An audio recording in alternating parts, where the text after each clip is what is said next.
Bishop T.D. Jakes of the Potter's House Church has been hit with a brand new sworn affidavit, this time by the brother of the previous accuser, Duane Youngblood. In this new affidavit, Richard Youngblood claims that he also suffered SA at the hands of T.D. Jakes. Greetings, y'all, and welcome to Seek Things Above TV. I'm your host, Lou Ciccone. So in this latest bit of information that we have regarding this ongoing issue of T.D. Jakes and these sworn affidavits that keep popping up, we have the latest one in which now Richard Youngblood, the brother of Duane Youngblood, now claims that he also suffered SA at the hands of T.D. Jakes. And we're going to get into that right now. If y'all like content like this, y'all know what to do. Like, share, and subscribe. Ring the bell for notifications. But let's hop right into the article, and this is from the Christian Post. Brother of T.D. Jakes accuser claims megachurch pastor tried to SA him too. Affidavit. Pastor Richard Edwin Youngblood, the older brother of Duane Youngblood, whom Bishop T.D. Jakes of the Potter's House hit with a defamation lawsuit last year for alleging the megachurch pastor SA'd him when he was a teenager some 40 years ago, has accused Jakes of trying to SA him too. Richard Youngblood's claim is among multiple sworn affidavits supporting his brother included in a 167-page motion filed last Thursday seeking to dismiss Jakes' defamation lawsuit pursuant to Pennsylvania's anti-SLAPP statute. The filing was reviewed by the Christian Post. He secured a room with 2 beds in it, and we went to the room for the night.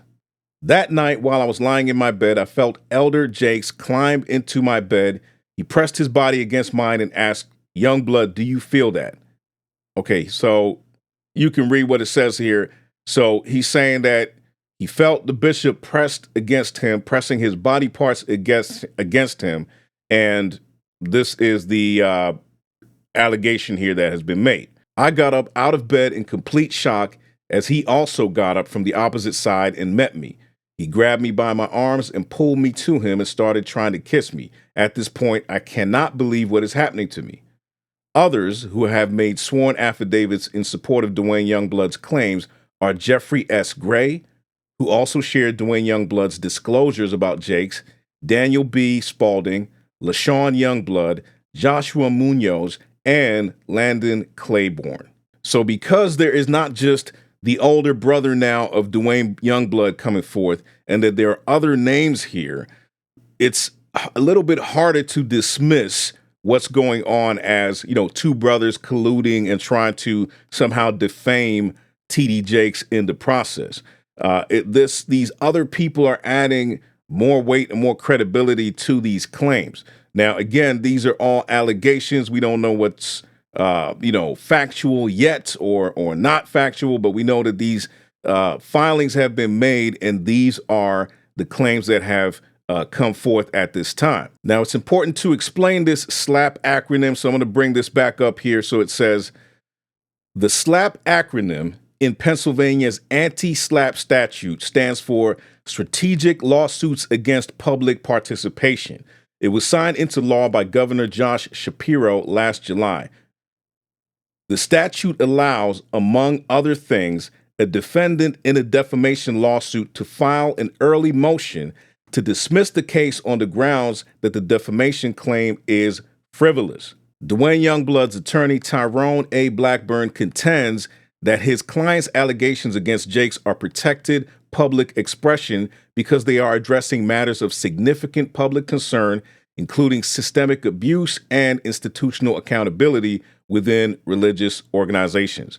So at the root of it, it is essentially something that allows somebody to come forth and make their filings here without fear of them being slapped with this defamation lawsuit or actually with that lawsuit being dismissed on the grounds that these people have the right to actually say what they're saying because it is a significant statement being made and it's a public concern, including, the things that they are mentioning here.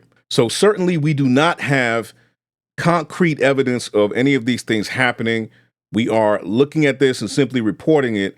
And the trouble being, I think, for Bishop T.D. Jakes in this case is that he has had these things circling around him, and even at the point where when the Diddy allegations came out, his name was mentioned among, people that were either participating or present or whatever it was, but his name is being mentioned in the same sentence as Diddy's stuff, Diddy's nasty stuff, and this guy is supposed to be a minister of the gospel. So he already has that going on. And then you have this on top of it, these filings that have been made, these accusations that are being made against him. And so there are a lot of things. There's a cloud following him of controversy right now that he just can't shake off.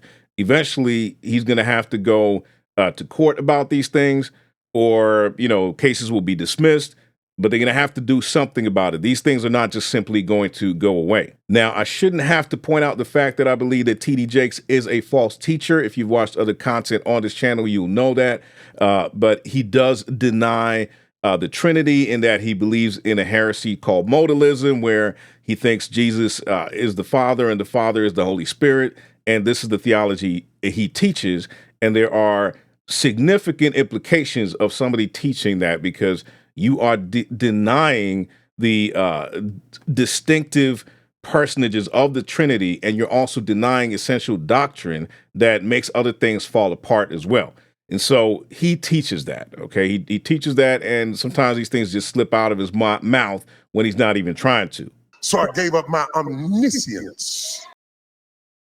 He traveled because he gave up his omnipresence. Because as Father, he never had to travel. He's just there. What?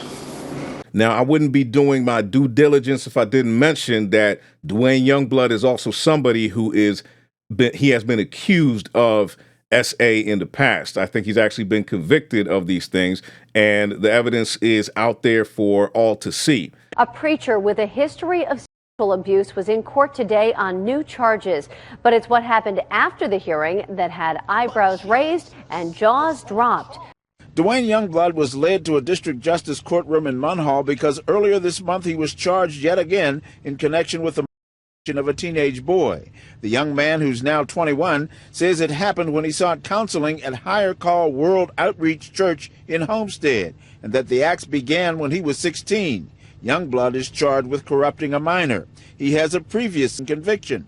The narrative behind him is that because he was, SA'd at a younger age, he became somebody who did that in this vicious, horrible psychological cycle. However, whatever we, make of that, what we don't want to do is to try to paint him as this squeaky clean, sympathetic figure who has never done anything wrong and that is just coming forth with these allegations. He is somebody who also has committed things, heinous things against people allegedly or even confirmed by the law. So that is something that is important to know. However, even though that may be his part of his past and part of his record, that does not now negate the facts of, if these things actually took place that he's claiming took place, the legitimacy of those things.